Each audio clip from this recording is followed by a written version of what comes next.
NEET JEE പോലുള്ള competitive exams ഒക്കെ എഴുതിയിരിക്കുന്നവരായിരിക്കും പലരും. ആദ്യം തന്നെ എല്ലാവർക്കും വിജയാശംസകൾ. ഒരുപാട് സക്സസ് സ്റ്റോറീസ് ഒക്കെ കേട്ട് സക്സസ്സിനെ മാത്രം സ്വപ്നം കണ്ടിരുന്ന ഒരു ഡ്രീം വേൾഡിലായിരുന്നു പലരും. ഇനി നമുക്ക് റിയാലിറ്റിയിലേക്ക് വരാം. ഈ വർഷം നീറ്റിന് രജിസ്റ്റർ ചെയ്തിട്ടുള്ളവരുടെ എണ്ണം 23 ലക്ഷത്തിന് മുകളിലാണ്.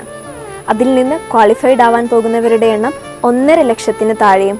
So there is a big chance to failure. ഇതിൽ പലരും സക്സസ് മാത്രം മുന്നിൽ കണ്ടിട്ടുള്ളവരാണ്. അവർ ഫെയിലർ ആണ് ഫേസ് ചെയ്യേണ്ടതെങ്കിൽ അവർ വലിയൊരു ബ്രേക്ക് ഡൗണിലേക്ക് പോകാൻ സാധ്യതയുണ്ട്.